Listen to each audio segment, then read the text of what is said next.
man. I thought you were 7 color, man. Now I see. Not no You like more. me. You like me. No, I ain't that bad. Hey, I'll say it like my Oh grandmama shit! said to me a few years when I got in North Carolina. She said, "Baby, you done went to North Carolina and lightened up. You ain't black no more." Oh Gotta go Lord! out. Gotta get No that with the man North outside. Carolina. Man, he said with the North Carolina and lightened up. That don't even And sound lightened right, up. but I can dig it. That's what my I know where you're grandmama. from, so I get it. Yeah, my grandmama said that when she was Oh like, shit! "Baby, I don't know what you're doing, but you ain't like that my chocolate little grandbaby no more." I said, "Oh Lord, Oh grandma, come my on, man. I don't goodness, hit on with that." Shit, I got my man. CDL this summer. I got like 4 shades darker, yo, out there trying to get my CDL, yo. Oh shoot! I could go get all of them. It ain't gonna change nothing. I think it's been pretty consistent for like probably like 30. So I'm like, yeah, it ain't changing. It's all good. No matter how much I'm inside, outside, it don't matter. It always stay the same. You Sweet, I you know what it now. is. Yeah, it's just this is what it is. It ain't nothing changing. This is what it is. Oh man, hey yo, what up, y'all? Y'all already know what time it is. I ain't gonna do that to you right now, though. Right now, y'all already know what time it is. Everything changed but the motivation. City to city, the same song on the station. Controlling the interest. Look how these kids dress. You catching them. Yeah, that Oh, intro fly, man. That intro fly. It's too short, man. It's too short.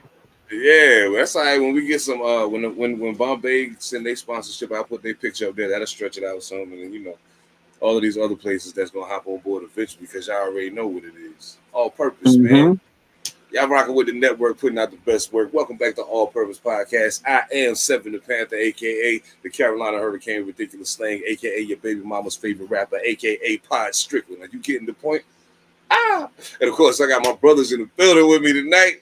And hey, man, he already lit, so I got it. Evan, what's good, man? You see it. You see it. Okay, you see it. We getting close to the Winter Classic, baby. It's All Mightee, man. Rocking with y'all, man. With a classic, it's go time. Hey, Yankees, it's time. If it was ever a year to bring it home, this is the one right here. This is the Let us one have right it. here. This is the one. And of course, we got my man Phantom in the building, looking extra bright tonight. What's good, brother? Mm. What's happening, everybody?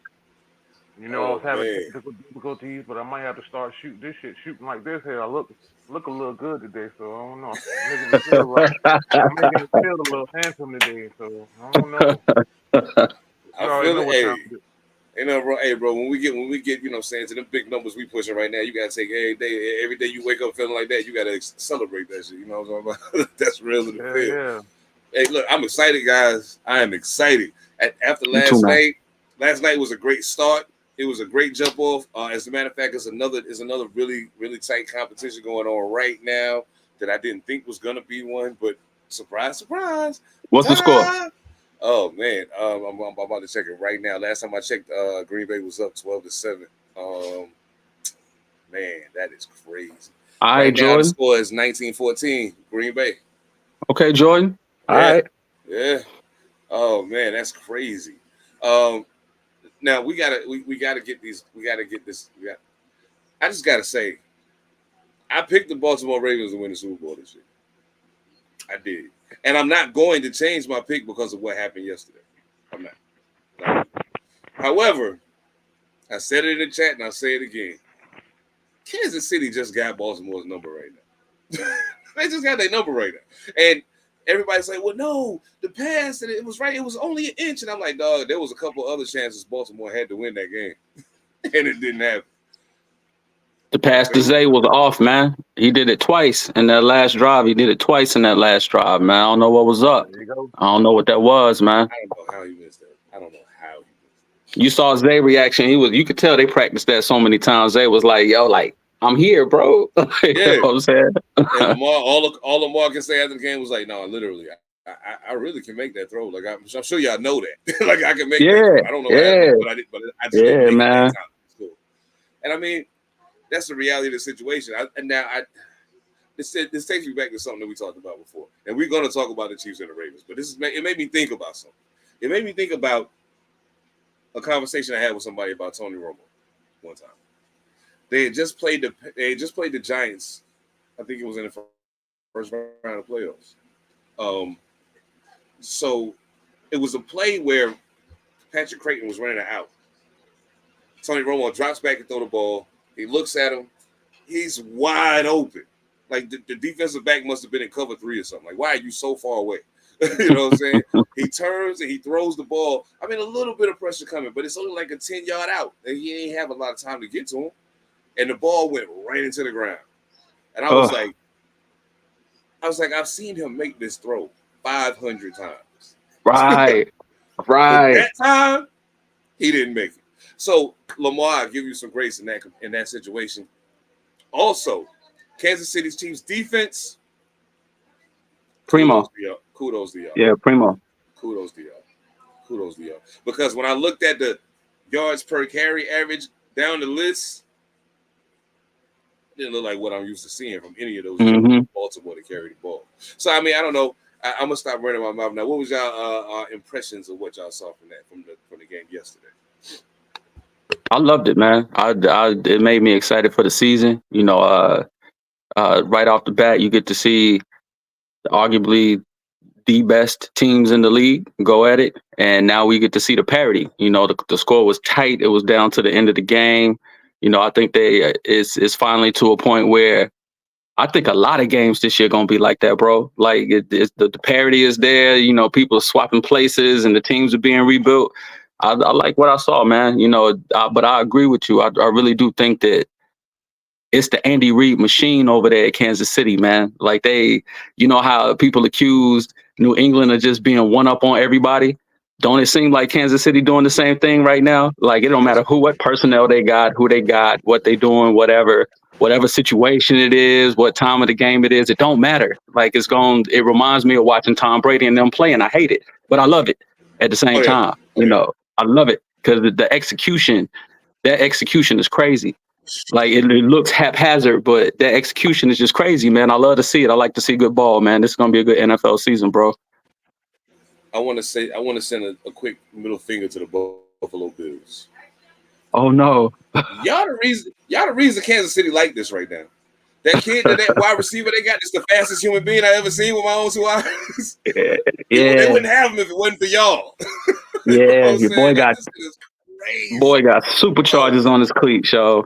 Jesus Christ, that's crazy. I was like, yo, I know they said he was fast. To the eye, you can. He fast. Whoa. Yeah, he fast. I don't know, man. Phantom, I know you watched it. I know you was in analytical mode while you was watching it. What did you take from the game? Ooh, a lot of things. In fact, I was so hyped. I was like, damn, we need to shoot right the hell now, because I had so many fresh thoughts about it. Baltimore's offensive line, shaky.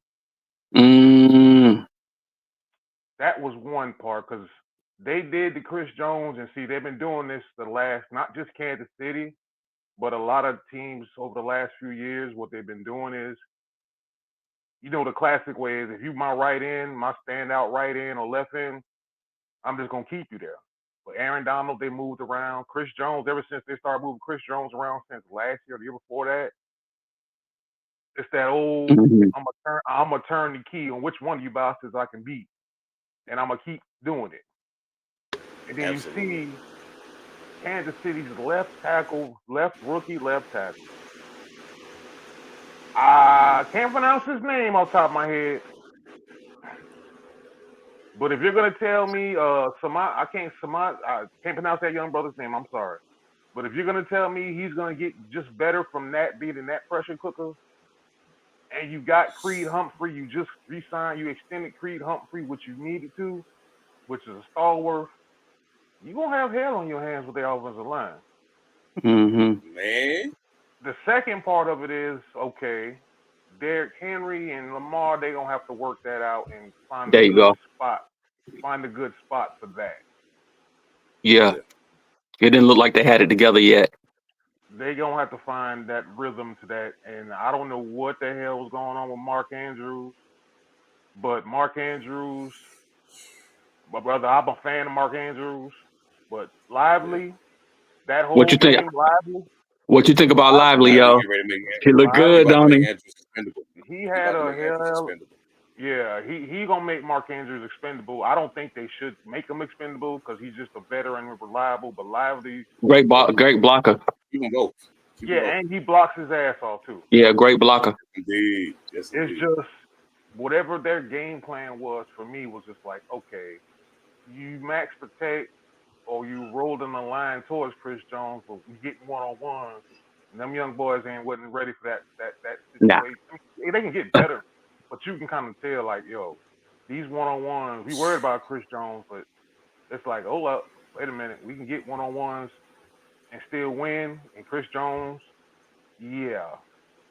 Other points are they fucked up a few calls. Obviously, Roquan Smith and that Roquan Smith, that penalty, the Roquan Smith penalty, the dueling offsetting penalties that would have been a 20-yard tack on when Patrick Mahomes runs. I'm like, that was kind of a ticky tack, but yeah, the other one was Lamar Jackson rolled out and 25-yard run. They had called that one back due to a hold. that Yeah, one you can see with the one with the one that was 35-yard run. Matter of fact, yeah. So that one, yeah. What else are we looking at? It's gonna be interesting. I'm not gonna say something bad about Baltimore right now. Just going first game, and I'm not gonna over exaggerate Kansas City. No doubt. okay, I feel that. that's fair. I ain't gonna over That's exaggerate fair. Kansas City.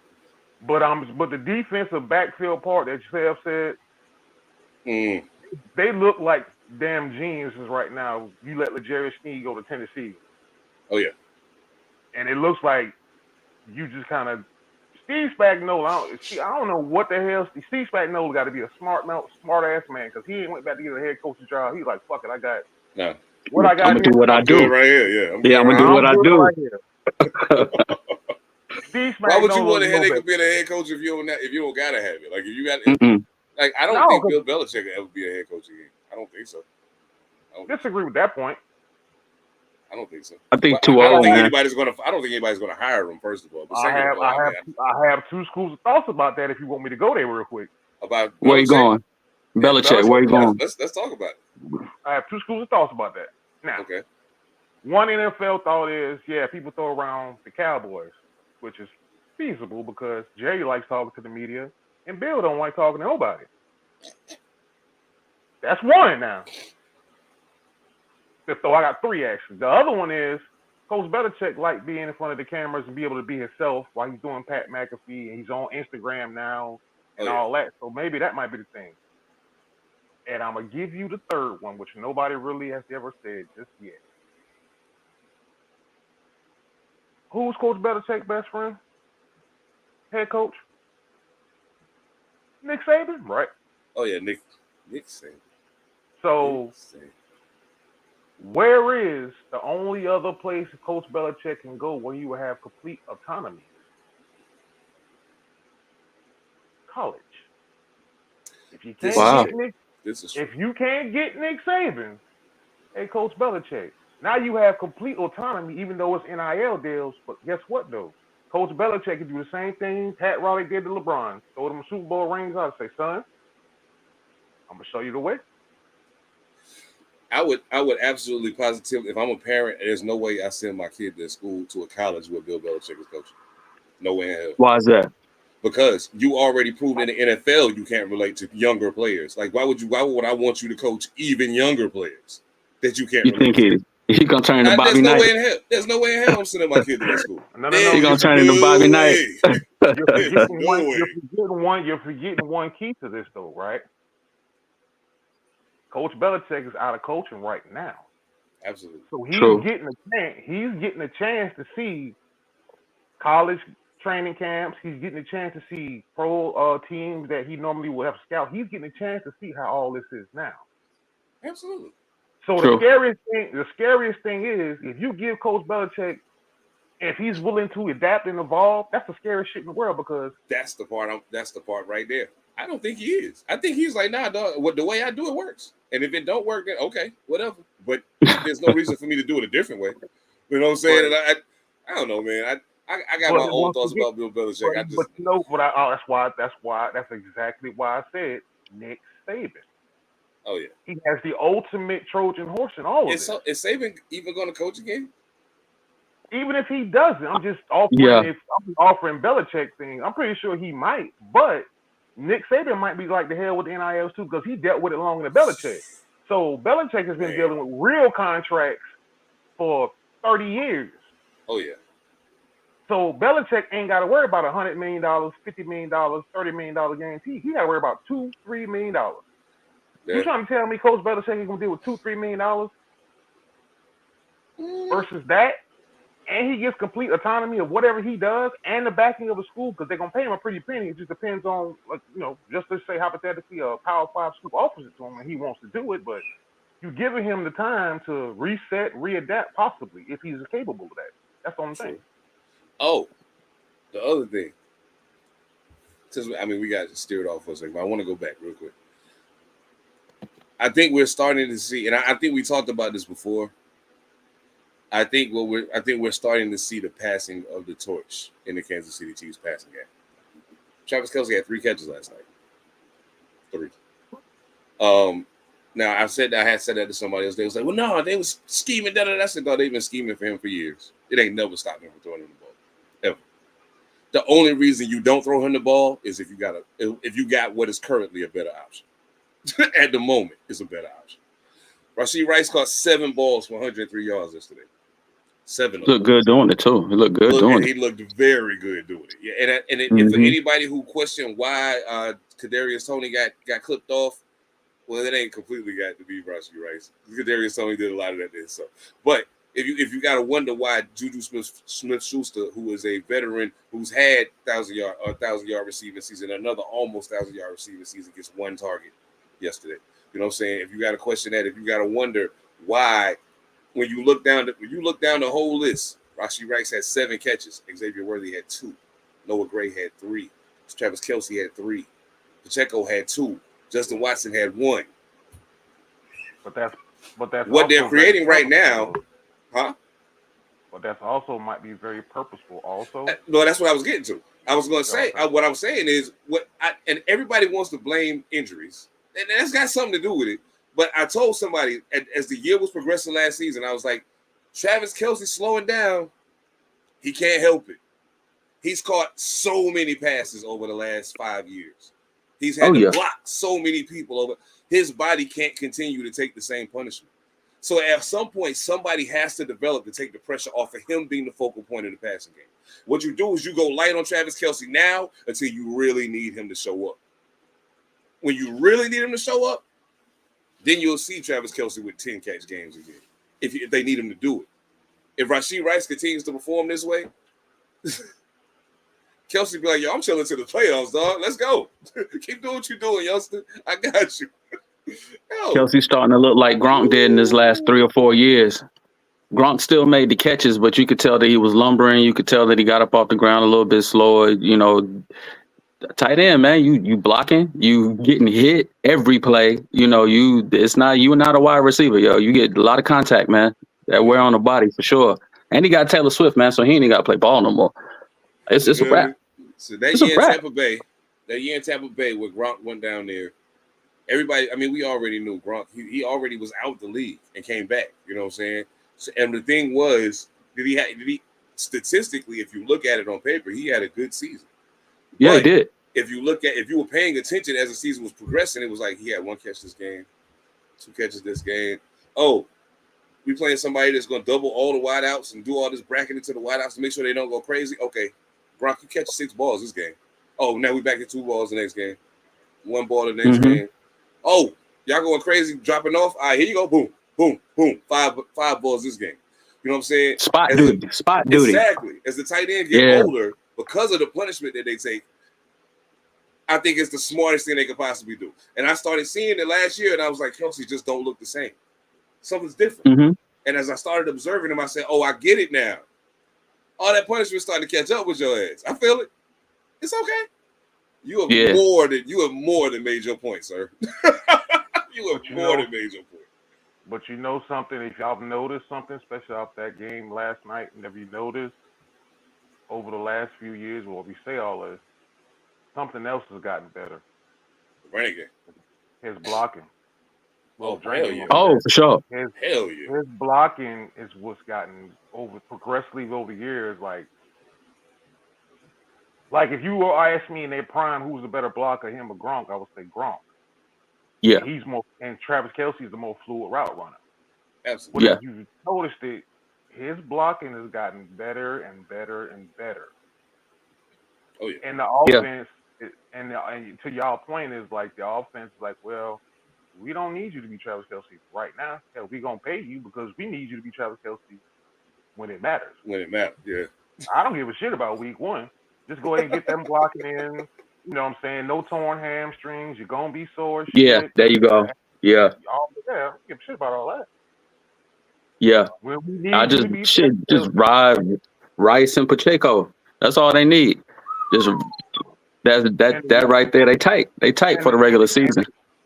You know what's crazy is and the young buck who taught the touchdowns, the rookie who caught. Oh, you talking about Worthy? Not Worthy. No, no, not Worthy. No, he did. He caught a touchdown and he ran for a touchdown. Yeah, the young buck.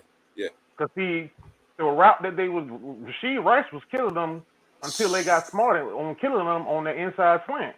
2-step, 3-step, 1-step inside slants, and they putting linebackers on his ass. It wasn't until they started putting nickel corners on his ass. Like, yeah, he's fucking killing the ass with these one-side inside slants. Like, y'all don't see this shit coming. You know Rashid Rice fast hell? You know what else that says? The Baltimore's defensive coordinator ain't quite figured it out. I'm giving him a pass a little bit because first game, he's a young man, 32 years old, played in the league. I got to give him time to find his footing. Oh, yeah. That's what I'm saying. An older, more experienced defensive coordinator makes that adjustment a whole lot sooner before he's got 7 catches. Yeah, that's an adjustment, but that's all a part of it, though. They lost, 3 off the staff. But absolutely. it was only, think about this. They lost by 7 in the AFC Championship game. They lost by 7 week 1. Yep. And it came down to literally, basically 3 throws. Oh, yeah. Yeah. Oh, yeah. Yeah. At the end, basically 3 throws. So, yeah, you ain't gotta panic too much just yet. Nah, not yet. I think it's gonna be interesting to watch both of these teams as the season progresses because I'm in agreement with something I heard on TV today. I was like, yo, a part of my brain is like, oh, come on, man, this can't be the case. Then the other part of me is like, bro, it's week 1. Calm down. Just calm down. It's gonna be all right. We ain't even seen the Derrick Henry freight train yet, bro. We ain't even seen them get the freight train together yet. Nah. Yeah, it's a long season. Everybody's gonna have their warts. Everybody's gonna have their whatever hiccups. So it's just a matter of how bad for some. And if you look at that, Baltimore is just like, okay, do you face a Chris Jones every week? Not necessarily, no. Oh man. But that just goes to show you, looking at the offensive line, like I said, and to that point, it's like, yeah, this is why a guy like Trent Williams gets his money at 36. Trent, that guy, yo. I like his attitude. That's why a guy like that gets his money because a big dancing bear that you don't goddamn them dancing bear big some bitches, they don't grow on trees, bro. Okay. Nah, You've gotten better. He's gotten better statistically. Pass block win rate, run block win rate. He's gotten progressively better as he's gotten older. Oh yeah, yeah. That's why I said the thing about Kansas City's rookie left tackle. If that's the worst he possibly might be, let him see something, and they don't chip him off, and they don't give him help, and they let him kind of just do his thing, and he at that point in time he gave up 1 sack. Yeah. Like, if that's the worst that rookie's gonna play, y'all in for some shit. Y'all in some massive shit. You in fucking trouble. Yeah, that was big trouble. Yo. You are in trouble because that's the preeminent position on the offensive line in history. Oh yeah, please believe it. So what's the score? Right now, halftime is 19. Well, it started the third quarter, 17-19. Green Bay up 2. Philadelphia has the ball, though. I find it interesting in this particular case that Jalen Hurts has thrown 8 more passes than Jordan Love. However, he only has 24 more passing yards. He also has 1 touchdown and 1 interception. Jordan Love's currently 17 of 14, 130 yards and a touchdown. Neither running game is doing very well, which I'm not surprised by because both these run defenses are pretty impressive.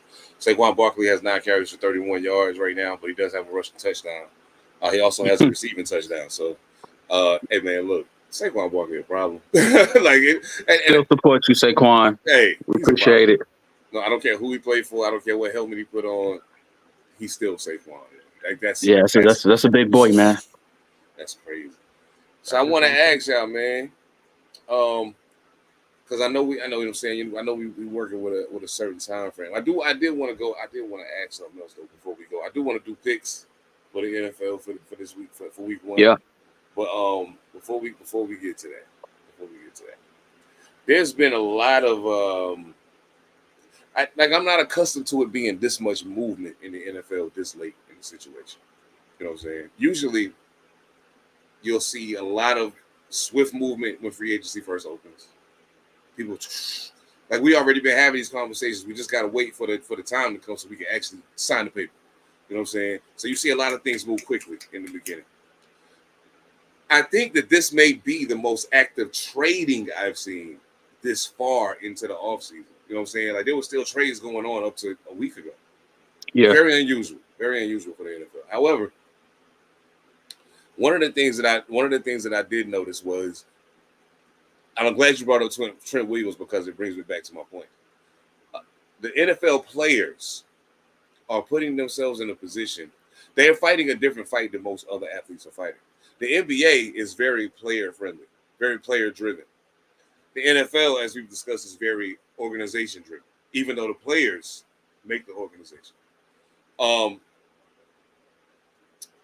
Jalen Ramsey just got paid 3 years, $72 million. So here's my question. I personally think Jalen Ramsey is pretty fucking good. but there was a time when I would have said he's probably top 3 in the whole league. There was a time when I would say that. I'm not certain I'd say that now. Is this a smart move for the Dolphins, in your opinion, to lock him up for 3 more years? Yeah. Yeah. This window that they have is not going to last forever. You know, the assembly that they have right now, they've already spent a lot of money in the last 2, 3, 4 years trying to get to this particular point. They have a championship team. You know, they do. You know, they got their struggles when it gets cold, yada, yada, all that good stuff. But when you look up and down their roster, that's a championship team right there, yo. So, just had a quarterback. I'm sorry. Go ahead. You know, and they need that. I think to your point, you know, that team is the kind of team where you could go get Aaron Rodgers and put him in Miami. Just pick him up, put him in Miami, and let him be Dan Marino right quick with all of those dudes on the field with him at the same time. You're going to win a lot of football games, you know, so, and your defense, you know, ain't bad at all, you know, so this is their window, you know, this is their window right there. So I can see, you know, your boy Jalen can play, you know, he can play. Yeah. Big time. Yeah. Josh Norman, you like Josh Norman in the beginning, you know, Carolina Josh Norman. You ain't want to throw the ball over there. You ain't want to throw the ball over there. Yeah, no one near that dude. Oh, you ain't like Josh? No, I like Josh, but Jalen just got the physical advantage because he's taller and his arms are longer. Yeah, Jalen. He play a different game. He's fast. Fast as hell. Josh was just like smart, like he was in the right place he was at the ball. Like he knew where the ball was going. Absolutely. It was more, if you think about it, okay. Jalen just go play cat coverage. Josh, his peak was he was playing in the system because Lord knows I know and I like Josh Norman, but Jalen is that dude. When I say you asked me about the contract, right? Mm-hmm. Yeah. Jalen, you can literally say to him, "Go be Charles Woodson, go be Rod Woodson. We can put you at safety, and we can extend Oh your yeah, career." I believe that. That's where I'm going with that. Like, Yeah, I believe that. Jalen has that. You know what? We can move you to big nickel, buffalo nickel, nickel corner, safety, and we can get bang for your buck. And still be Now, just as effective. Yeah, exactly. to your other point, Seb, about this whole free agency thing, the trade deadline I've already told you was a change of the guard like 2 to 3 years ago. Oh yeah. NFL trade deadline wasn't worth shit like it was the NBA. Yeah, But now the league is progressively moving to that, to where now all these teams will willing to make trades, and the contracts, some new money contracts, you literally could write off to one team and split the difference to the other team. But if they trying to win, they'll make that decision now. They don't hold on to them and they don't cut it. They don't eat dead cat. Well, some of them, I mean, Denver eating dead cat money right now. But that's what's. But anyway, they literally will do it in a way now to where NFL trade deadline has become a thing now. NBA Oh trade yeah. yeah. deadline was always a thing. NFL trade deadline wasn't shit. Like, oh, you might get a move there. But they're doing it now and they're willing to move players more. Oh yeah. Oh yes. I'm glad you said something about Denver in that situation, because before we start getting the picks, the very first game I got on the list for making predictions for the next week, for what's going to happen this Sunday, is Pittsburgh. They're playing against the Atlanta Falcons, but Yep. Russell Wilson is listed as questionable with a calf injury, which means they are trending towards starting Justin Fields in game 1. So, Yep. with that said, looks like it's going to potentially be. Now, I don't know who's going to start for Atlanta. Kirk Cousins. I know. So, we got Kirk Cousins and that Atlanta offense against Justin Fields and George Pickens and the running backs and somebody else. But Pittsburgh, Atlanta. Who we got? Week 1. I'm ATL, keeping shouting. track of all the picks. I'm keeping track of all the picks, just so you know. Oh, we're going to Atlanta, man. Oh, don't worry. We're going to have to run through this on Monday with fans, with comments. So We're therefore, going to run it back. Yeah, we're going to run it back. We're going to run on Monday. So we got picks. We're going to Atlanta, man. We're going to Atlanta. All right. So Ev got Atlanta. What about you, Phantom? Fuck. I don't want to have Atlanta, but they're in my damn division. But I'm thinking, shit, damn. You know what? I'll go fucking Pittsburgh. Fuck it. Okay. I'll trust Pittsburgh. I'll trust Pittsburgh's defense. I was just about to ask, is there a specific reason why you go with Pittsburgh? I'll trust Pittsburgh defense. I can see that. Oh, look, Minka Fitzpatrick is fine, right? He's not hurt right now. No, he's hurt. I think he's hurt. Okay, yeah. I got Minka. All right. Just for purposes of you always got to check on that one. Yeah, great as me. I got Minka Fitzpatrick. Okay, I got TJ Watt. Okay, cool. I'll take Pittsburgh defense. And I'll take the fact that they might just let Justin Fields be Justin Fields, just for purposes of this. Okay. I'll go. Hell with it. You know what? I'm taking Atlanta. And I'm taking Atlanta because I'm not the biggest believer in Kirk Cousins, actually, but I am a believer in yes, and a believer that I think that Atlanta's offense is just more explosive at this point than Pittsburgh's is going to be. Even though Justin Fields is decidedly more explosive than Kirk Cousins, I don't think George Pickens and Najee Harris add up to Drake London and Kyle Pitts and Bijan Robinson, and I just don't. I don't think it's even. I don't think it's evenly matched. I could be dead wrong, but I don't think so. Who else we got? Oh, this is going to be a good one. Houston and the Indianapolis Colts. And there was a point where I would have laughed at that game and been like, "Who wants to see that?" But now I kind of want to see it. So we got Houston. Texans, man. Give me the Texans. Strike me up. I can see that. Texans. Yeah, I think we might be I think we might be unanimous for Houston on this one, so I ain't got to do too much typing out. Just Houston for everybody. The only reason, okay, CJ Stroud is that dude or whatever, and this part of me just wants to be like, I want to see Anthony Richardson, even though he got injured. Oh yeah, I just want to see what Anthony Richardson looks like. Yes. That shit, I just like that's that he has that to me, but I'm like Texans just because you've added so many pieces to it and you given it's just yeah. See, I'm taking Houston. I'm taking CJ. Like, okay, yeah. So we got a clean curious. sweep for Houston. Yeah, I'm definitely. I think everybody's kind of ready to see what Anthony Richardson's actually going to be. I personally, I mean, I hate to say it. I'm not rooting for him to fail. I'm just not the biggest. I'm not the greatest believer in the chances that he's going to succeed. We'll see. I could be wrong. Like I said, I've been wrong before once. So I mean, all right. So we got a clean sweep for Houston. Oh, we're taking it back to the dirty.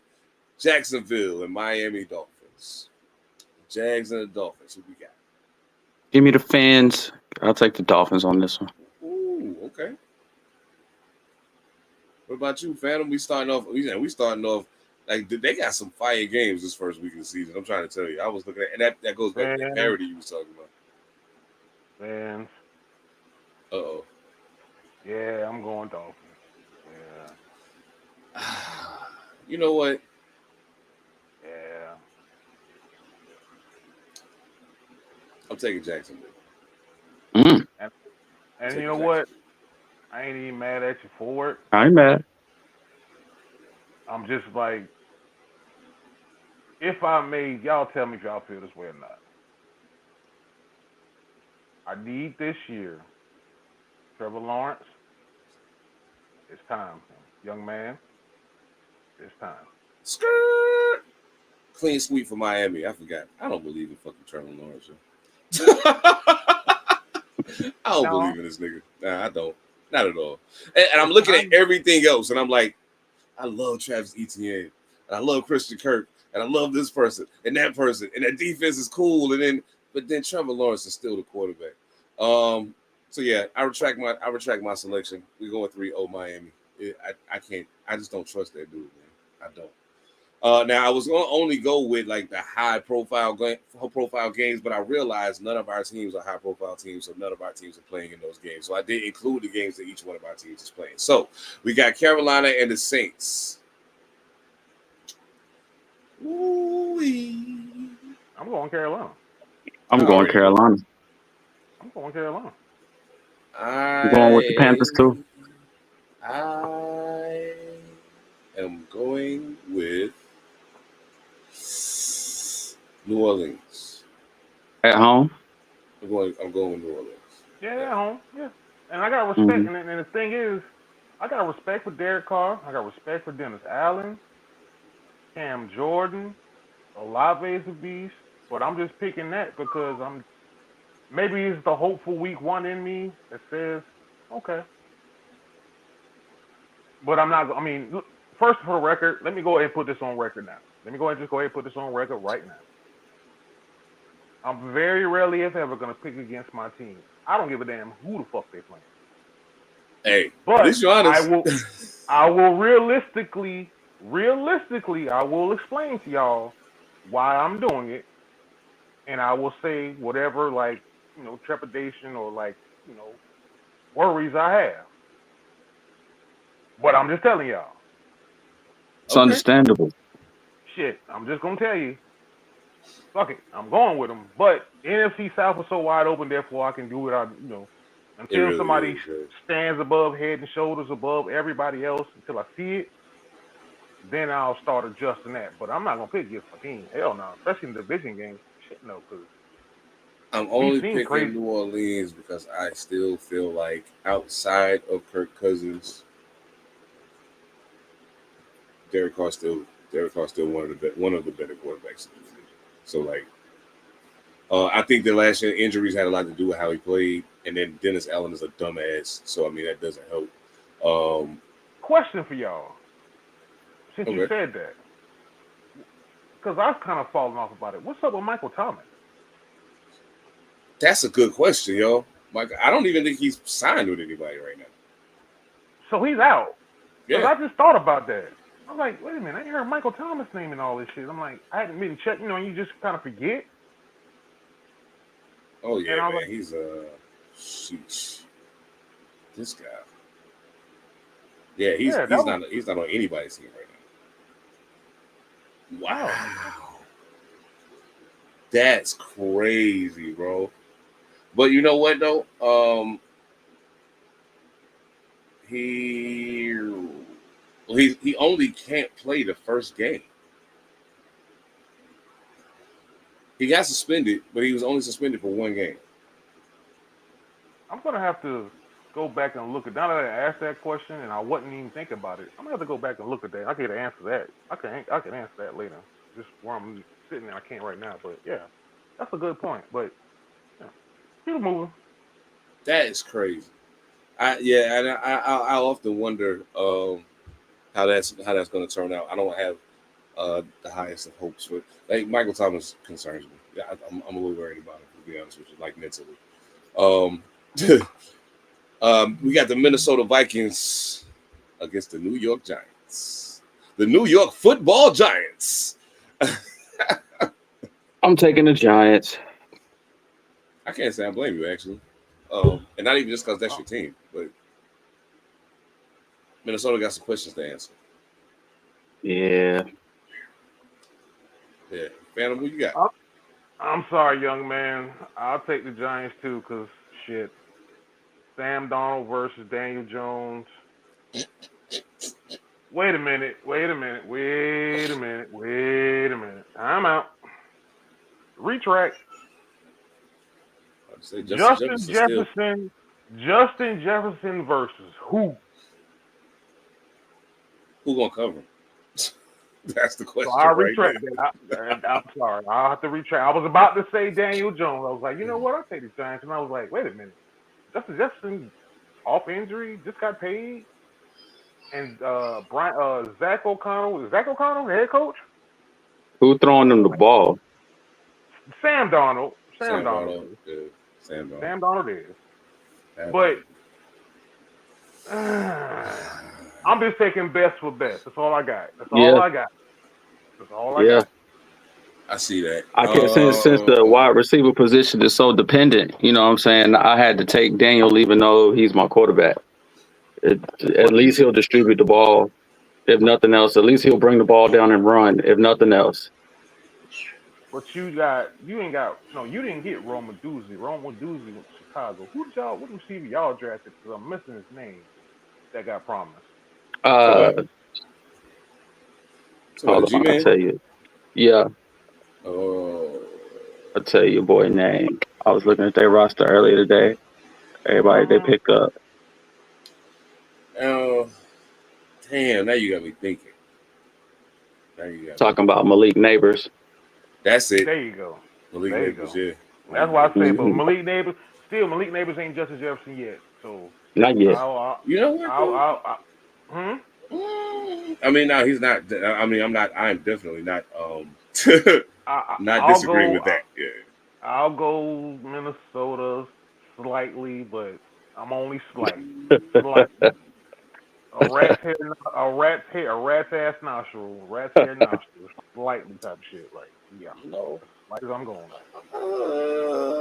You belabor the point. Get these damn Raiders, then. I'm actually gonna take the Giants in that game. I'm gonna take the Giants in that game. Like literally, it's too close for me to. Inside my brain, it's too close for me to call it. It's like, yeah, Justin Jefferson's on that side, but by the same token, no, quit stalling, because you stalling because you want to get to them damn Raiders. You don't. No, I'm not stalling. I'm explaining my position is what I'm doing because that's what podcasters do, sir. Oh, okay. You sound like you stalling on them Raiders. Nah, okay, I mean, I had to think about it because after you said that, I was like, well, damn, Justin Jefferson is over there. And not just Justin Jefferson. Like, Addison showed his ass last year, too, and he's over there, too, and he's the number 2 receiver. Then I was like, yeah, but I said, but then I still got to count on Sam Darnold to do what a quarterback got to do. And I ain't sold on him. Never have been. So I was like, okay, at a point, I have to decide, do I feel like there's enough? I had to go look at the Giants roster real quick. Is there enough to potentially make this happen? They got enough to pull it off. I don't believe in Daniel Jones either, though, so that makes it a little more complicated. But I think in this particular instance, I think because of some of the losses that they've taken on the other side of the ball, I think the Giants' defense and the Vikings' defense are a lot closer than they were in previous iterations. So I think that it may end up being the difference. So yeah, I think I'll go with the Giants this time. That'll be very rare this season, I can guarantee it. But okay, we got the Raiders and the Chargers. Really hate we playing them first, but okay. Really hate we playing them first, but you know, it is what it is. What you got? Give me the Superchargers, man. Give me the Chargers. I ain't mad at it, not at all. I ain't mad at it. Man, who you got, fam?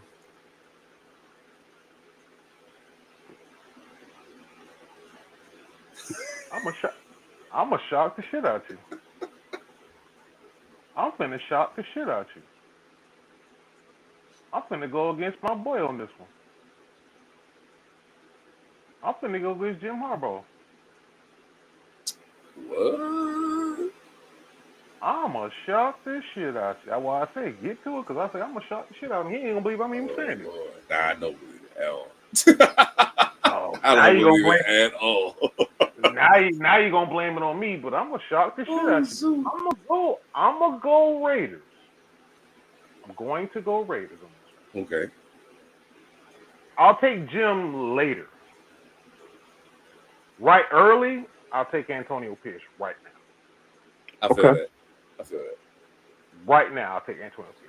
Might take Jim a little adjustment time coming back from college. Exactly. So that's why I say I'm gonna shock the shit out you. You ain't gonna believe I was gonna say it. You didn't even think I was gonna say it, did you? Like, ain't no. Oh no. Yeah, I'll take Raiders early just because Antonio Pierce has had time to develop and build his own. Even your quarterback, dog. If Gardner Minshew's your starting quarterback, I ain't even mad about that. That only makes one of us that ain't mad about it. I mean, you're stuck with what I'm you got. extremely mad about it, but you know. I can't help you with that, but I just feel like the Justin Herbert, Jim Harbaugh relationship, I think it works. I believe it will work. I can see that. But I just think Antonio Pierce has had more time because he got a time to build his own staff. And Devontae, look, I don't know who, I mean, Devontae, shit. Gardner Minshew can get Devontae Adams the ball. Fuck. Oh, absolutely. Absolutely. So, and the defense, you know what? Your defense don't. I have a little something about your defense, and I'm like, okay. So our defense was last year was our best defense in 20 years. Yeah, so that's what I said. I was gonna shock you. You didn't think I was gonna do it. I was like, yeah, I'll get the Raiders on that one. Oh yeah. I mean, I'm definitely now. I, unlike Phantom, will not pick my team if I think we're gonna lose. In this particular instance, I don't think we're gonna lose. Because when I look at it, I compared the rosters, with the exception of the quarterback position, they ain't that much better than us. They as a matter of fact, with outside the quarterback position, we might be better than them.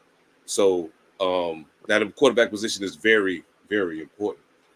So that kind of swings the balance a little bit, but I do feel like there is going to be an adjustment period for Jim Harbaugh coming back to the NFL.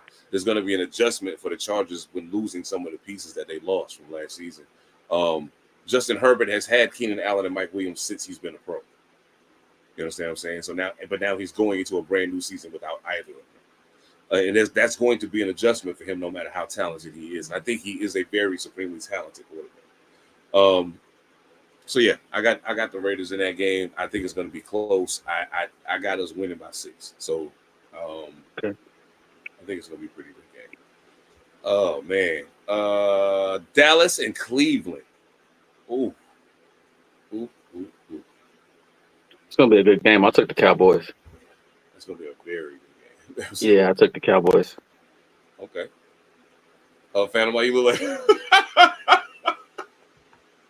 He like, damn it, man. Oh man. Cleveland. Mm. I see it. Cleveland. I see it. I see it. I also am taking the Cleveland Browns. Okay. I personally feel like I hope Dak got his track shoes on because Myles Garrett is hungry. It's going to be dinner time. Not only that, I think nobody in the world seems to agree with me. Nobody that I've said this to yet agree with me. I really don't care. I think we see, even if it is not the same thing, we see the reemergence of something much closer to what we've seen at his peak from Deshaun Watson this year, as opposed to what Okay. we've seen previously. I wholeheartedly Okay. agree. So, he has the weapons. At some point, Nick Chubb will be back in commission the way he needs to be. Within 4, because he's pupless, so he'll be back within 4. Yeah, I'm saying. I mean, but even even after them 4 games, I think it's still gonna take him a couple games to kind of shake all the rust off. Trying to and get right. Shit. Yeah.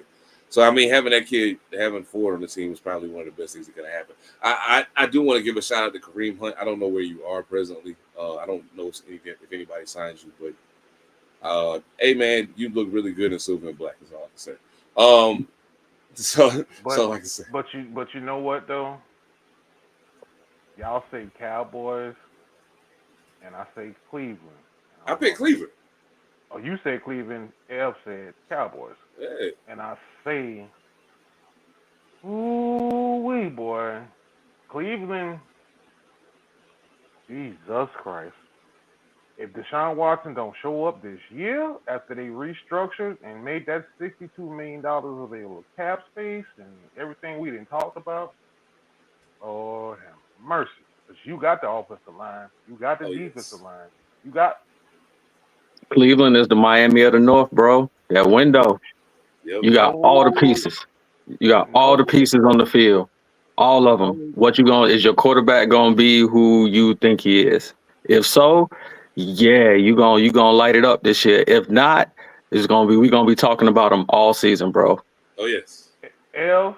I'm not even Ev. I'm going above what the hell you just said. I'm going above what you just said. Wow. Meaning, I think Cleveland legitimately can win the damn Super Bowl. Absolutely. On paper, yeah. On paper, yes, sir. And the only reason why I'm saying it now is because, like we talked about earlier, it was like Joe Flacco showed you a way Mm-hmm. of what they did. So if you give me any of that in Mm-hmm. Cleveland, and you ain't got to worry about you in Cleveland, Ohio. So cold weather ain't a damn problem to you. Nope. Not at all. You don't have that Miami problem. Nope. You are essentially located to cause and create the problem because Miami wouldn't want to come to see you in December and Hell January. no.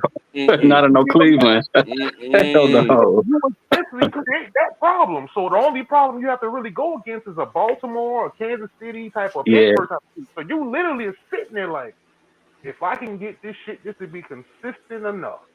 There you go. Yeah. Oh my God. On paper, Cleveland is nasty, dog. On paper, it's especially the defense. Defensive line looks crazy. Their defense looks crazy. And Yes. I'm saying this now. Remind y'all, $62 million available of cap space.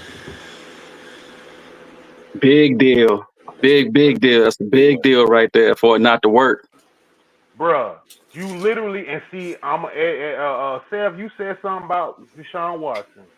Mm-hmm. The way they did his contract, it ain't the albatross around their neck y'all think it is. Exactly. That's what I was trying to tell people, yo. I said you got to read It the ain't details the of the contract. that y'all All think you it see is the number. Mm-hmm. That shit was It's heavy not front loaded. It was Mhm. heavily front loaded. As a matter of fact, the most money he got out of that deal was the first year. Yep. That was the most money he got. You know what I'm saying? Like, and everybody's like, oh, 230 million. I say, yo, dog, that number goes down every single year. Mhm. It goes down every single year. All they're doing is pushing some of the money backwards Yeah, and making it close to signing bonus. So that shit, exactly. it's not an albatross the way it was. It sounded good. He gonna get his money regardless. Exactly. Cool. Yeah. Fully guaranteed. But- They got But to pay. that albatross, it's not what y'all think it is. He can literally be boop, boop, boop, Send them on for out the door. somebody else. I ain't gonna get too deep in it. We'll keep it moving because I'm like, All I can say is this, Cleveland. You know what, Cleveland? Let me tell you something. I'm gonna tell you something for your own. Listen to me right now. I'm getting ready to give you some general manager advice. You don't need Deshaun Watson. You know what you should do? Gardner Minshew can get you where you need to go. You should go call the Raiders. This motherfucker here. Hey, I'm gonna do you one better. I'm gonna do you one better, and see if Phantom would agree with this. If Cam Newton would quit podcasting and put on some silver and black, they tear people up, bro. They absolutely tear people up out there. And I believe the boy can still play. I look at it. Did he still look like Cam Newton in street clothes? The way he was throwing them dudes around at that damn football clinic. Yeah, he could still play, bro. He could still play. He was tossing them dudes around like kids, y'all. And he would look like what Jamarcus Russell was supposed to look like in silver and black. Hey, ho. I'm just saying. He said what he was supposed to look. What he was supposed, what you thought it would look like. That's what it would look like. No, we're not even putting that conversation with that dude. No sir. I mean, but to keep it fair though, I don't want to go too far off topic. I liked Jamarcus Russell because I'm a fan of LSU football. So I remember what he looked like in college with the proper coaching. When he got to the NFL, it just wasn't the same for him, yo. He ain't that kind of player with the kind of mentality to improve himself. He needed people. He would have turned out to be a much better quarterback, yo. Plus, he was drafted to a situation of extreme instability. I've said for many years, I'm a Raiders fan because I'm a Raiders fan. I'm not a Raiders fan because it's a very well-run team. Oh, no. Because it's not. No. It's a very poorly run team. And we've been a very poorly run team since, well, I can't say since Al Davis died because he started doing some weird stuff himself. But, like, for all intents and purposes, when I think about it, and then we can get to these last two games. But, like, I'm glad you said this because there is something in this conversation that at some point I want us to get to. Maybe not today, but at a different iteration of the pod. I want to talk about some of these busts and how those situations end up occurring. You know what I'm saying? Because every situation of somebody being a bust ain't because they wasn't ready or because they weren't good enough. Sometimes there's a whole lot of other contributing factors that got nothing to do with them. I don't think David Carr was a bust because David Carr couldn't play football.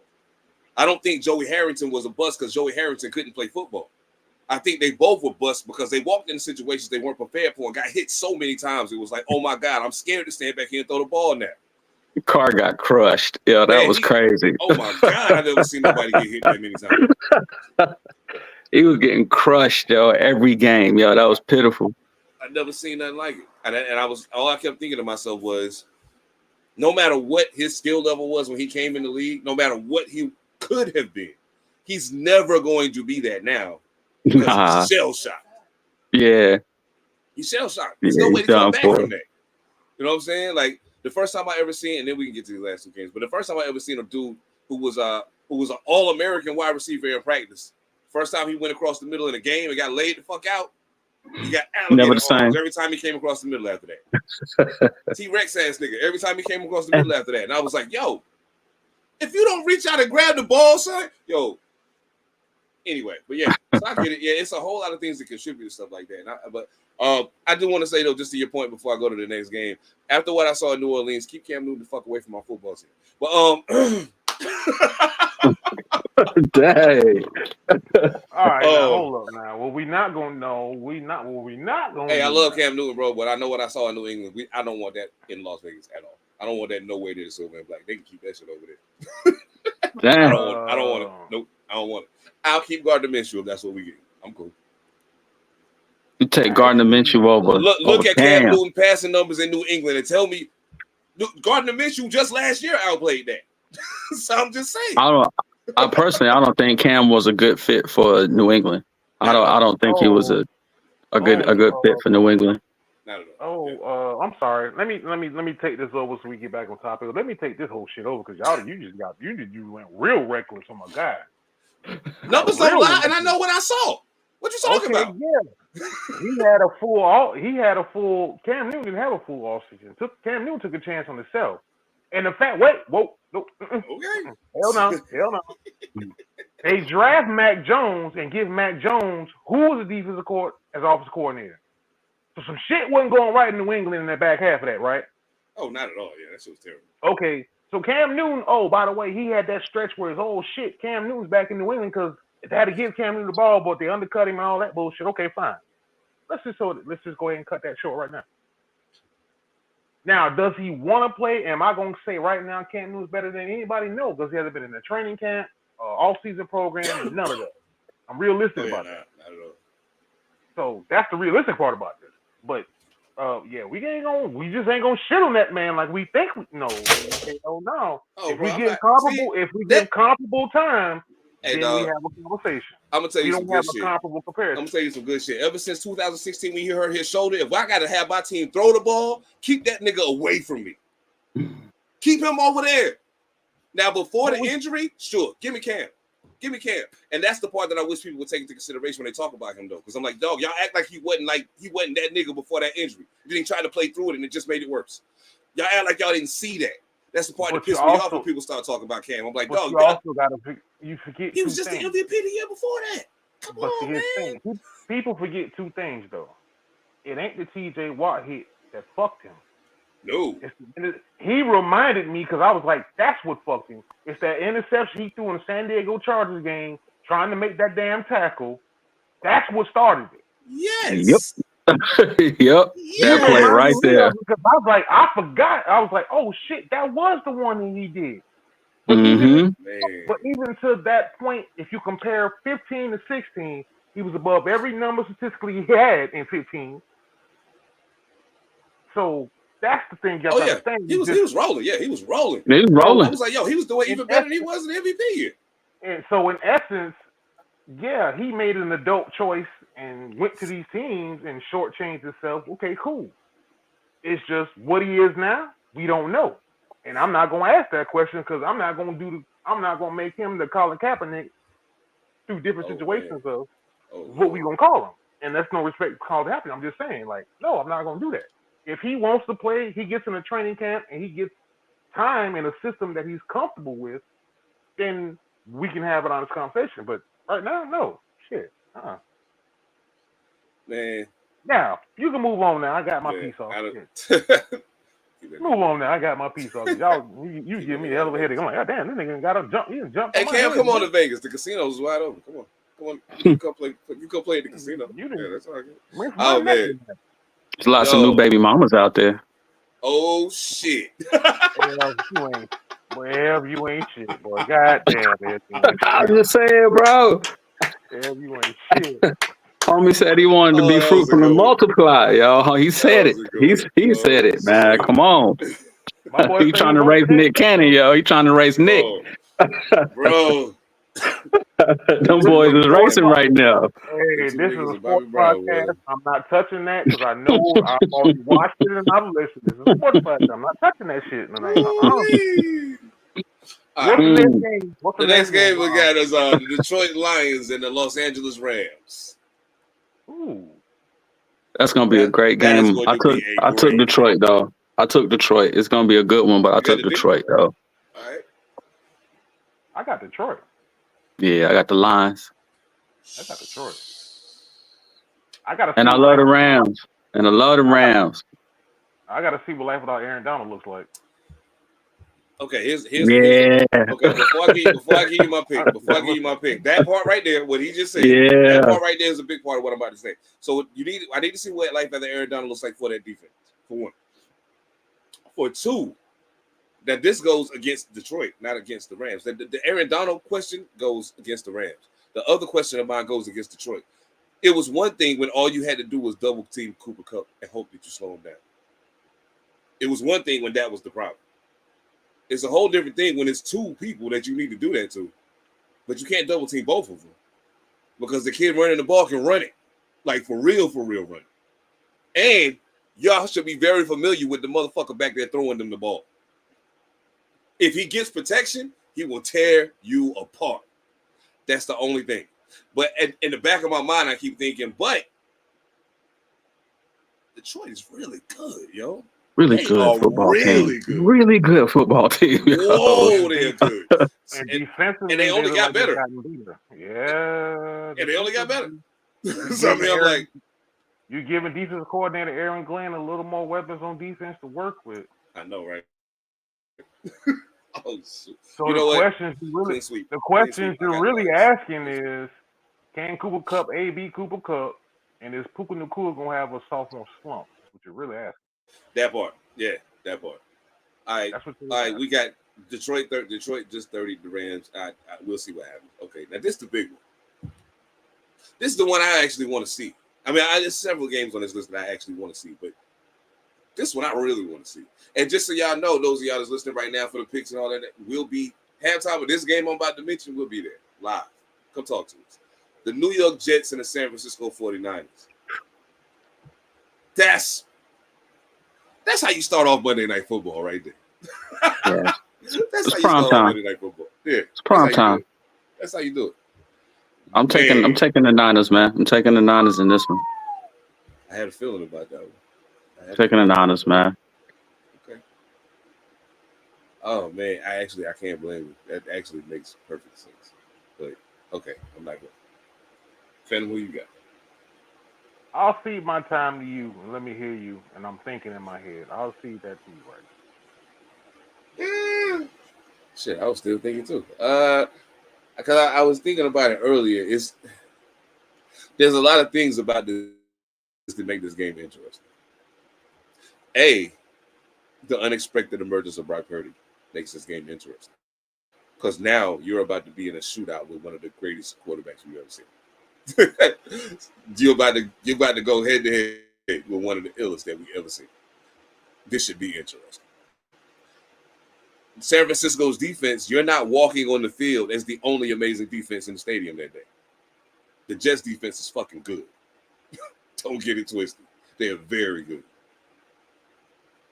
Aaron Rodgers now has Breece Hall a year removed from returning from injury, and he played very well last year, even though there were times defenses had to key on him because they knew nothing else was going to happen. Just stop the run, man. They can't throw it. Just stop the run.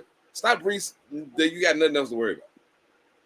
Because Garrett Wilson's a beast, but if this Dodo can't get him to it, it don't matter. It don't matter. It don't matter. That problem don't exist no more because Aaron Rodgers can get it there. And do you not think that Aaron Rodgers being back there throwing that ball to Garrett Wilson and Mike Williams and it's not going to open more lanes for Breece Hall?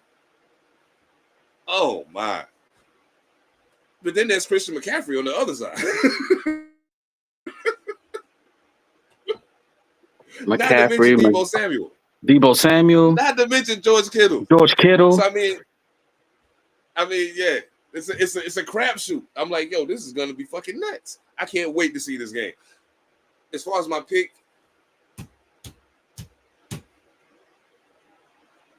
I got the Jets by 3. Bang, there it is. I said it. All right, Phantom, where you at? Where you at with it?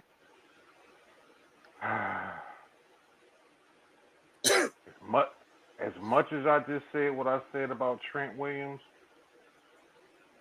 if I'm Robert Saleh, I take Quentin Williams and I try to wear that motherfucker out because he ain't been in training camp. That's true. As much as I like Trent, I'm thinking in my head, I'm like, okay, what do we slide protection? And I'm like, Quentin, Trent ain't been in training camp. Go get him. Yes.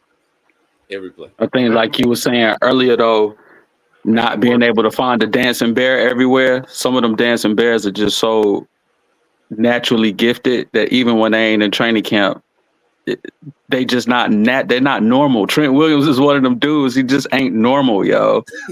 I know he's not. As much compliment as I pay him, I'm just saying to myself, Quentin Williams, you are special also. So I got to apply pressure to the best pressure point you got, and it's him. It's him. Oh yeah. So I got to apply pressure from Quentin Williams. I mean, if Robert Saleh would do it, I'm like, shit, fuck it. Figure out a way to do it. Is he an all 4 down player? Is Quentin a 4 down player? Quentin Williams? Yeah. Shit, yeah, he's been that way his entire career. Hell yeah, Quentin Williams is Four that. They down. just Yeah, go. yeah. They keep him more He's in the staying on the middle. field. They keep him more in the middle. They don't move Quentin Williams. Yeah, Like yeah. They don't, he don't play the edge though. I know he doesn't very much, but I'm just if I have to pick something that I can kind Kind of of come out, manipulate a little bit. Yeah. I might have to do it that way because I'm thinking to myself, I got to go at something. Now Quentin Williams by himself in the middle will be fine, Yeah, Oh yeah. Absolutely. yeah. but Right. I gotta stress it. I gotta attack that offensive line and see if I can stress it in some ways. Oh man. And you saying, well, you will attack the best of it. Yep, you fucking right, because he ain't been at the training camp, he ain't been OTAs, and I don't care if he's a veteran. But that young one is like, young buck. I'm going to, if I'm that coach, I'm going to challenge Quentin Williams and say, can you go get him? Can Oh you yeah. go get him? If he's capable, but the technique and the defense and the three, the Yeah. scheme, schematic shit wears into it all the time. But to say all that, yeah, I'm going 49ers. Oh shit. All right. Yep. All right. All right. I mean, And it's damn. it You is the did. ghost out of and it are the bugaboos or the ghost out of Aaron Rodgers' head. Monday Night Football, 4 plays in, you're 40. Oh yeah. I think he got to get to play 5, and then it'll be like, okay. Whew. Maybe they run the ball like 3 times in a row. Let's see how many yards we get. Plus If we the can get a person unrest, running the ball, just run it. Just run it. Let's run it for 4 plus, plays straight. Yeah. On that 5th play, drop back. We good now. plus the unrest of the Aaron Rodgers saga, and even if Christian McCaffrey is good to go off a calf strain, I'm like, you can manufacture runs. San Francisco manufactures runs with IU, Samuel, Devo Samuel, yeah. manufacture runs everywhere they can get them. Oh yeah. Yeah. And I mean, the kid backing up McCaffrey ain't no slouch. What's his name? Fuck. I can't remember this nigga's name. To save my life. Hold up. What is his name? But I'm stressing. I'm going to try to stress the line. I'm Oh, yeah. going to have to try to do that. Stress the front And line. as I'm looking at the Jets roster, they have very intelligently, I think they've done this. They've forsaken some of the depth in numbers in the middle of the defensive line, as far as like just the roster spots that you would assume. Like you can tell a team that's being built to stop running. You know what I'm saying? Because just by the way the roster is put together, they have an abundance of ends and linebackers, outside linebackers, edge rushers, and I think that they're going to use Quentin as the main, and then start cycling people in to keep them fresh, so they can keep banging. And that's going to be it's got to be part of the game plan. It has to be. You got to at least think about it. Like, and they have a young linebacker on the Jets. Have a young linebacker whose name just escapes me, who made first team All Pro because when they played Carolina, they remind me. I forgot the young. Oh damn! Yeah, they have that young linebacker that sideline to sideline. His name just escapes me, and I'm like, I'm on my phone, so I can look it up and find it right now. But I'm on my phone. But I'm like, yeah, they got a young linebacker. They got some. Yeah, it's gonna be a hell of a game. Linebacker. Outside linebacker. First team All Pro, made it last year. His name just escapes me, just like that. Jamie and Sherwood. Quincy Williams. He's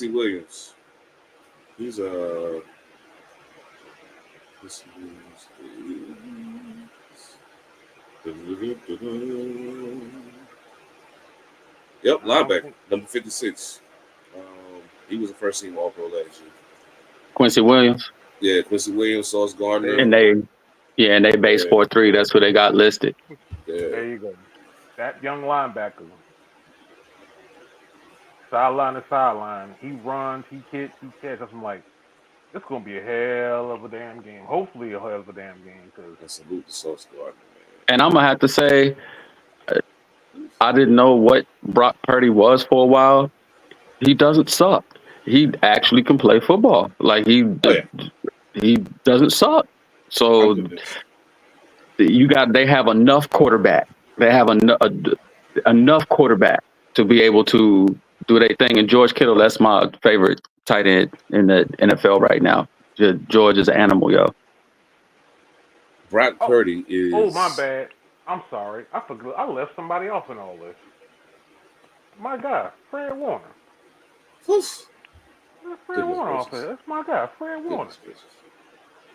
All right, we get ready to race the clock for the next couple 15 minutes. We're gonna race the clocks for the next 15 minutes. We're gonna bust. You gotta go college. That's what I was about to say. All right, so we got week 2 for some people, week 3 for a few others. Yeah. College football is rolling. I did want to ask y'all. Florida State lost to Boston College. That was their second loss already of the season. LSU lost to USC.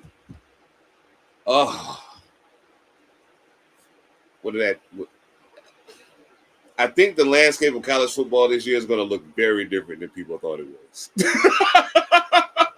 It's going to look very different. I like it, man. I like it. Is the transfer portal, the NIL deals have turned college football into it's turning it on its head. You still gonna have the teams that are gonna be at the top because they can pump more money into their programs, period, just by their base. But it's giving chances for, not to see the same thing over and over and over again. So FSU, I've traditionally followed them, but they look like a ordinary average team now. And it's just going to get progressively more like that. You're going to see more, the fringe teams are going to start, spanking people that we are used to seeing play ball. So I don't mind it. FSU in trouble this year, though, bro. Like, they big time. Yeah. They're going to lose. They're going to lose. I say they're going to lose more than 6, bro. They out. Yeah, it's a wrap. It's a wrap for them. They lost 2 games already. Yeah, it's a wrap for them. They out. LSU don't hurt them until I finish, but they out though. But now, Phantom, your team got Texas. Got Texas coming to town this week. What you think? What's gonna happen? Yeah, what's your outlook for the game, sir? I know everybody talking about Texas is up there and talking about Texas, but at the end of the day, Texas, you want to show it to me. I'm not going against Michigan. You can cancel that shit, kiss my ass. I don't care. I'm not doing it. They are ranked number 3. I'm just saying. I know. I fully aware, but they're in the big house. This is true.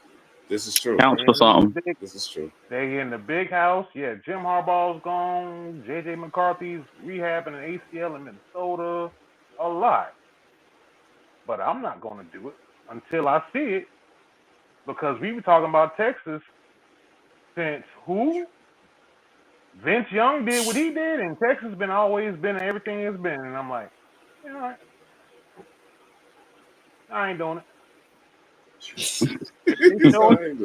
If they show it to me, sir, I will respect. Hey, Texas, y'all won the game. I'll apologize. No problem. I got no problem saying I was wrong. I feel it. In the big house, the season, the home opener. The home opener. Yeah. Home opener. Oh man, that's about to be. Imagine how loud it's gonna be in that joint, bro. I'm not doing that shit. Not to myself. Oh, I feel you. I think it's disrespectful. I didn't say they was gonna win a national champ. I didn't say they was gonna repeat it. I didn't say they was gonna repeat as national champions. I didn't say none of that shit. All I said was, I'm taking Michigan. Okay. So damn, wait a minute. For your team, college football? In college football, LSU? Yeah, LSU. Okay, that's right. I was like LSU. Okay. And they still got a chance. Yeah. LSU got some stuff going on over there. Did they fall out of the top 25 after the loss? I ain't checked today. Today. No. They down to number 18. Oh, y'all got Nichols. Y'all will win this week. I mean Yeah, we're gonna get the dub this week. We'll get it this week, So we in flux, man. You know how LSU do, man. It's feast of famine for us, man. We'll be stacked at one moment, then we'll lose our entire roster. Give us one season and we kind of flounder, and then we'll get another crop, to lose that entire roster, yo. So it is what it is, man, when you're one of them high profiles, yo. That's real talk. That's real. Yeah, it's crazy that it happened like that. I feel very, very disrespected by the fact that we have Boise State on the schedule this week. I got my team by a whole lot. Oregon Ducks by a whole lot. Oregon number 7. The number 7 Oregon Ducks is my team. That's my team. Who y'all got this week? Fucking Boise State, man. Oh, it's a wrap. Y'all going there or they coming to you? We at them, but you know. Oh yeah.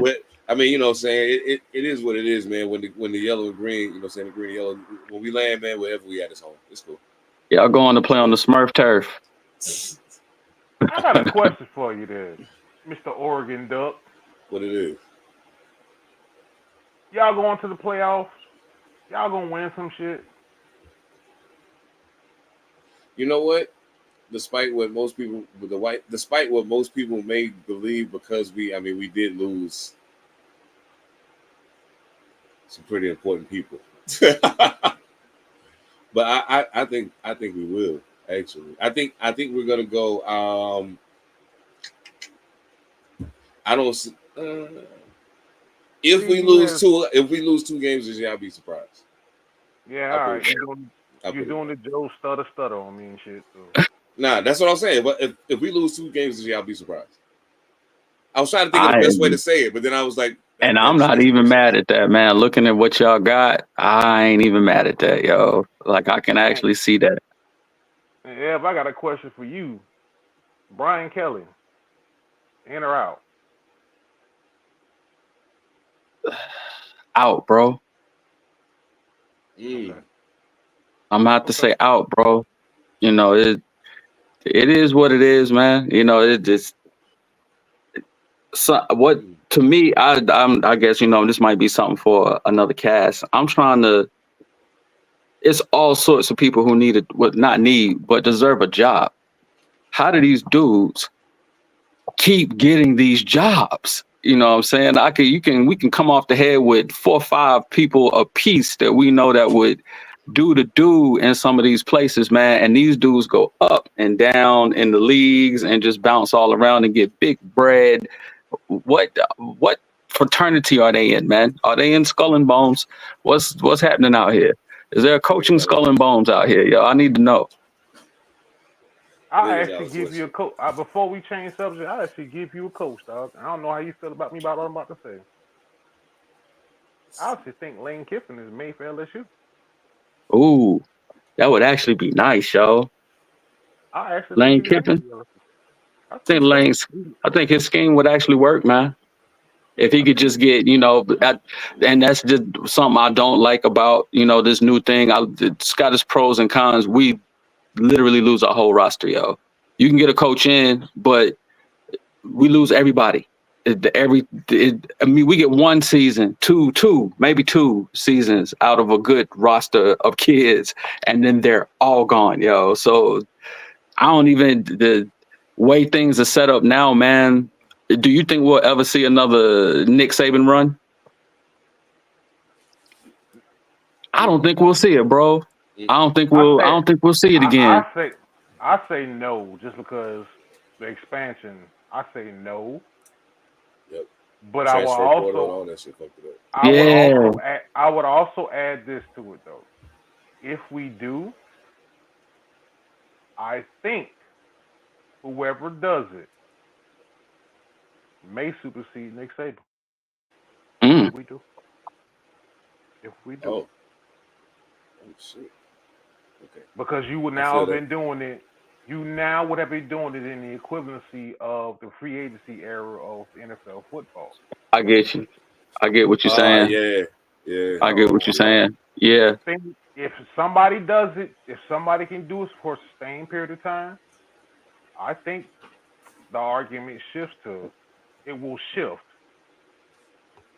to, well, they did it in an NIL era. Yeah. You're gonna have to win an ass of chips to do it. But I'm just saying, if somebody can pull it, whoever does it, because it's gonna happen. I strongly believe somebody's gonna catch a hook and do it.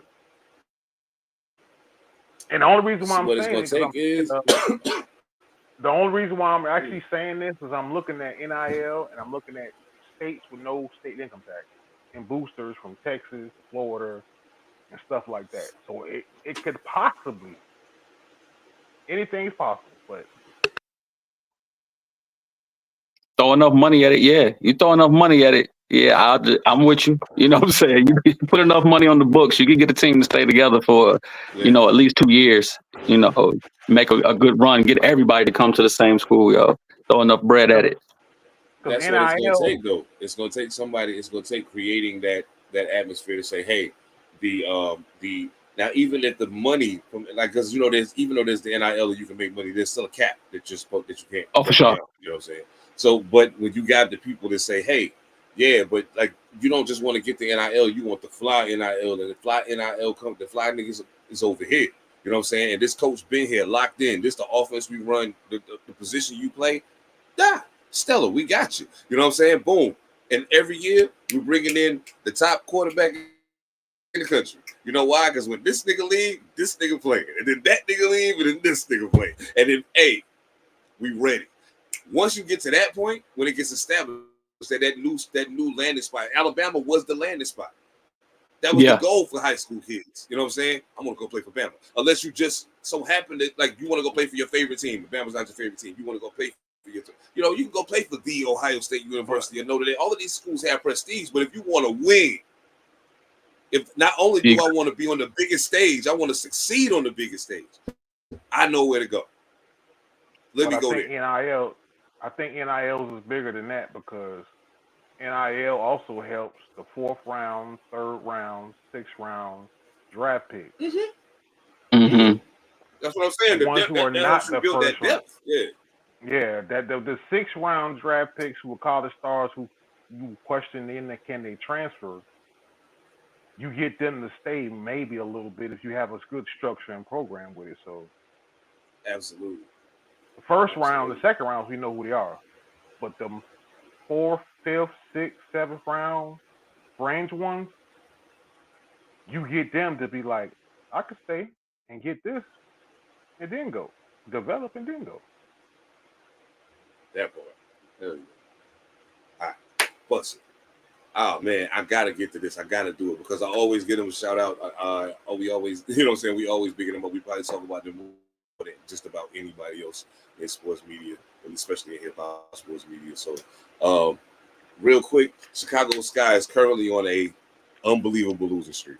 They lost like 7 games in a row at this point. Now, the question I had was, and this is a question that was posed to me, so that's why I'm now bringing it to y'all. Of course, at this point, they're about to get Carter back. I think she came back to practice yesterday, so that's a plus. That's going to help. And she's talking big, like, yo, I'm ready to make a run. We got to go get it. You know what I'm saying? They're still currently in the last playoff spot, but they are steadily tumbling. You know what I'm saying? The question that was posed to me was, does this validate people's concerns about the way that team is constructed and the people that they're leaning on? Does it validate some of the concerns about those players' ability to carry a team, beyond a certain point? And I was like, damn, I gotta think about it. And I was like, I know that you're actually asking me if this means Angel Reese isn't good enough to carry a team. I know that's exactly what you're really asking. But the way you phrased it was okay. So we'll take it from the way you phrased it, but I know what the actual question is. And to me, now, conversely, before I even go, because we can do this all in one swoop so we can get this done quickly. On the flip side of this, the Indiana Fever is on a 5-game winning streak. Out of those, the first 4 games that Caitlin Clark was averaging 16, 7, and 7 for the first 4 games of the 5-game streak. In game 5, she got a triple-double, 24, 10, and 10. Now, there is some hubble-kabub about the triple-double because the last ball that came off the rim, like if you look at the picture of, like it's kind of like everybody was like, yo, she need 1 rebound for the triple-double. Like, let her get the fucking ball. You know what I'm saying? And I'm like, and I don't got a problem with that. That's your teammate. Like, fuck that. Do that shit. Even if it's the other team, hey, y'all already won the game. Get that shit, yo. It's cool. I don't give a fuck. You know what I'm saying? And I mean, it's some big shit. Cool, let's do that. But anyway, whole different conversation to be had about the way people talk about this. But either way, now the flip side of that is people saying in the same breath that this is happening in Chicago, the Indiana player is proven beyond a shadow of a doubt that she's the rookie of the year.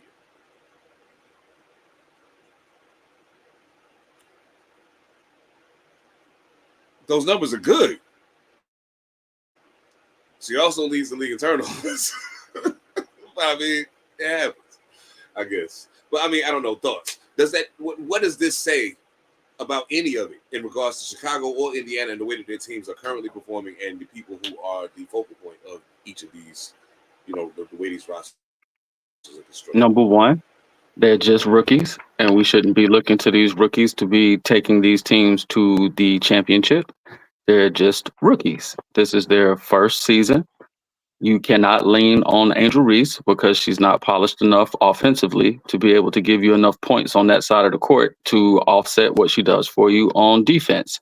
If you want to win without a scorer, you'd have to stop the other team from scoring all the time. And you can't do that. You can only mitigate it. So, yes, she will get you 15,000 rebounds. Half of those will be her own misses.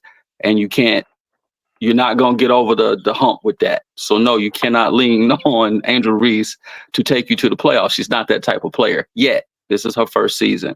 Caitlin, on the other hand, you on a team that's even worse than Chicago. So, okay, what else are you going to do but shoot the ball? Shoot the ball. You probably the best shooter on the team. Ain't nothing else really going on. Shoot the ball. So, yeah, you're going to average 16. Yeah, you're going to average 17. Yeah, you're going to have the ball in your hands a lot, or they're going to be passing it to you, and you're going to turn the ball over a lot, too, because you are the person that's going to be taking the majority of the shots. You handling the ball, So, yeah, the rookie of the year, it's coin flip for me between these two girls. It's great what Angel is doing. It's great what Caitlin is doing. Her points as her whole stat line as a rookie, yes, it's good. And she's getting beat up. So she's taking her lumps too at the same time. I love it. Angel Reese is a tall girl. She's taking her lumps too, but she got the Shaq syndrome. We just don't give her credit for getting beat up as much as we see the little girl get beat up. But Angel getting beat up too this year. She's taking her lumps. The two of them, to me, it's a wash for Rookie of the Year in the WNBA for me, because I guess it's kind of a choose what you like. Do you like offense? If you really, really like offense, okay, you're going to vote for Caitlin. Do you really, really like tenacity and defense? Okay, you're going to vote for Angel Reese. If you're in a particular demographic, are you going to automatically vote for Caitlin? Probably. If you are in a particular demographic, are you going to vote for Angel Reese? Probably. So it's just one of those no man land type things, man. It's going to be a preference thing, who it's not like somebody is so good or standing out. Nobody's Asia. When you look at Asia, we know, hey, that's an MVP right there. MVP right there on the floor. Yo, she could probably go play with the dudes. Okay. Yeah, that's her. Great. These two rookies ain't there yet, yo. They ain't there yet, so we making a whole bunch of a fuss about nothing right now. Until Caitlin gets on the team that can actually win, I don't really want to hear nothing. Because if she was really, really, really that, they win anyway, simply because she on the floor and they can't. So that shows you where she at. She just a regular old rookie, man. And I'm okay with that. Seeing what they're going to become, because they both great. Oh, yeah. Angel Reese need to get in that gym, though. She needs to go find some NBA coach somebody to get in the gym this summer. And they need to show that girl how to set her feet, stop shooting the ball so low because you're so tall, stop bringing that ball down, and teach that girl how to score, because she is too nasty under the rim to miss that many shots. She should be converting at a much higher rate. At a much higher rate, yo. More efficient. I watched footage of her from high school and was like, oh my God, she was beast mode when she was in high school. She was beasting on less talent. Yeah, and I was like, okay. But now that I realize now that it's like, not only are you dealing with people who are talented, but everybody's like, you ain't the only 6'3" motherfucker on the floor. They bigger than you. Which is a testament to her skill. That's a testament to her skill. Them women are bigger and stronger than her, and she's still going down there getting double doubles. Yeah, she missing it, but somebody got to get the rebound, and she getting it. Absolutely. Hell yeah. Phantom, what you think, man? But that I think that also speaks to her inefficiency when she should be more efficient, to your point. Okay. Right now, Asia Wilson is by far and away MVP, Defensive Player of the Year. For sure. I think we all can agree on that. Absolutely. But if you're gonna tell me that the Indiana Fever are now locked into the playoffs, and the Chicago Sky are locked in at what right now? They're in the very last playoff spot. They're still in. Okay. Then we have to go to Caitlin Clark.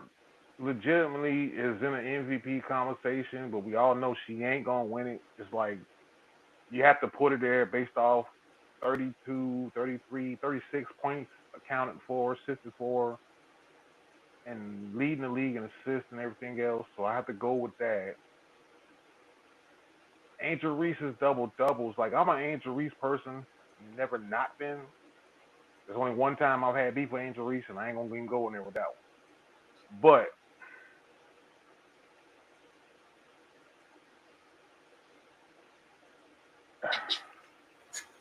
y'all are right. Especially Ev, you were definitely right. But I think we do too much because I guess I have to use like LeBron as the anomaly, I guess. Mm-hmm.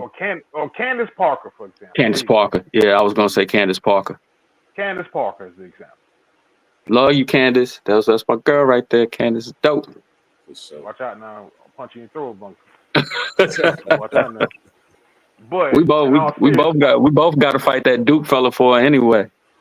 We had to. We had to fight. We ain't fighting all the young lady now, but she's but to the point is like, yeah, Candace had all that, but Candace had it, and she just showed it.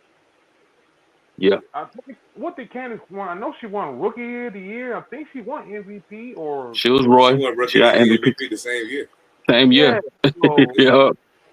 Angel Reese is like hovering below that, but Caitlin Clark is hovering offensively above that. I think that's the way I kind of see it. Is like Angel Reese Caitlin Clark. Excuse me. Caitlin Clark offensively, I think is hovering at a better level than Angel Reese because of the assists and leading the league in assists. Here's my thing. So what I'm really asking or what I'm really saying is like, okay, Caitlin Clark has the offensive rookie of the year. I think that's locked just because of the assist numbers. Now, both of y'all have said this, and I've said this, okay, the rebounds off her missed shots. But those are your missed shots. But when you contribute to your team's offensive production, offensive points, well, that's kind of how there you have it. Okay. You know what I mean? Like if you tell me Angel Reese might be defensive rookie of the year, and we don't even have that conversation very often either. Oh yeah, true that.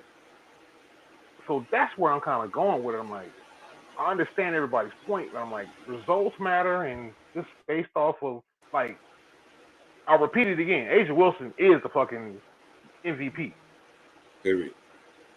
Yeah. But if Asia Wilson wasn't playing, if Asia Wilson wasn't out of her fucking mind ahead of everybody else, who was next? Who would you make the argument for next?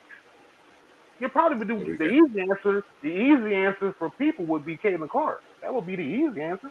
No way. You know why? She don't even lead her team in scoring. Or the only offensive stat she lead her team in is assists. Assists. And now defensively she lead her team in steals. But that's it. So like that take you out of the MVP conversation, and you ain't even the leading scorer on your own team. That's true. That's very true. But when you contribute to that and you still score yours and your scoring has been on the uptick, consistently on the uptick and consistently been where it is, I'm like, I don't have an argument. I'm not gonna stand on the table. I ain't gonna stand on the table, but I'm like just like, well, shit. Okay. If Angel Reese scored as many points as Caitlin did, Angel Reese would be rookie of the year. Easy. She scored. She 13-13 is her stat line. 13-13, 1 steal, 1 block each game. If she scored 16, 17 points a game with 13 rebounds a game, we wouldn't even be having this conversation because she I actually think contributes on both sides of the ball, and that's what we would be looking at. For me, she playing both sides of the ball. It just doesn't feel like she's playing both sides of the ball right now. I actually would agree with you. You know what though? But here's the kicker about what you just said. Everybody's falling in love with a damn 3-pointer. Yeah.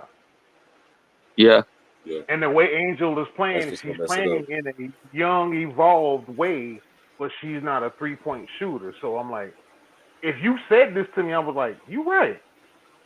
But that 3-ball and that whole thing is like that 3% shooting or that efficient shooting from 3-point range and not just banging in the paint. Yeah. Because she's not as dominant as Candace Parker's was when Candace Parker came in. Nah, not dominant like that. Candace was both sides of the ball. That's what I mean. Is that both? Yeah, that both side of the ball type thing. That accounts for a lot. Like we like Draymond. We really like Draymond. Great on defense, but he was one-sided. So the mark of a player. You choose somebody before Draymond. Yeah, Candace Parker, when she came in the league, Candace Parker was special. Just people forget that shit. She was nice, bro. They just get reminded of it later on. But Candace Parker was fucking special coming out of Tennessee. Mm-hmm. It's just, it was Candace Parker, Tennessee, and Gina Auriemma, and whoever the hell was in UConn. Oh, shit. So that whole thing ties to LSU and where the fuck did Kevin Clark go to school? Damn, I'm blanking on that part. Iowa. But UConn was the standard. Pat Summitt was a standard. Candace Parker was like, oh, fuck y'all. Diana Taurasi, I think she crossed paths with Maya Moore, but she didn't. But Diana Taurasi and all that shit, that's what made that what it was. Yeah. It's everybody who's becoming new to it is like, oh no, we've seen this shit before. Mm-hmm. So I know what this is. Some people just don't let that shit go either. Oh, shit. I feel it. Some people just don't let that shit go. Oh man. Props out to them girls though, man. Both of them girls, they balled out this year, man. Absolutely. Yeah. Job well done, all of y'all, man. It's good to see. It's good to see it. It's very good to see it. I'm glad we touch on it as much as we do because I'm like, we should touch on the ladies. I touch on ladies of sports, ladies of wrestling. I like that because. Boy, that don't sound right, man. That don't sound right at all. Stop touching them ladies, man. You're a kept man, okay? Pause. I tap in on the ladies of sports. Pause. There you go. I tap in on the ladies of sports. Side note, Sky winning right now against the Sparks. Oh, who won the game? They need Packers or Oh shit, my fucking phone died. Hold up. I can tell you though. That's one reason why I love shooting from my phone, but I'm like, damn, I like shooting my laptop so I can go to my phone and keep tabs on this shit. Yeah, that would have been way simpler than 88-72, Chicago and Los Angeles. Look like Chicago about to win. Yes. That's what they need. While y'all are looking that up, I'm going to get this one out real quick. Y'all can keep looking it up while I get this out. Ladies and gentlemen on the Pantha Politix Network who follow our podcast, we will be live Monday night. Jets 49ers. Up by 2. We will be live. Y'all will be getting links. Live. text messages, links, Facebook, Instagram, even Threads. We respond in real time. Y'all will be a And we part of the respond show. every Come through. time. Come So through. please Hell call yeah. through. So while Yeah, y'all I looking like at to us, see some. The game Right good, yo. It's now the Eagles up 4:32 left. 31-29. Yeah, 3:48 left in the fourth, yo. who High up? scoring game. Oh man, yeah, Philly up. yeah. They Philly up getting by it. Philly up by 2. Good Who knew game, man.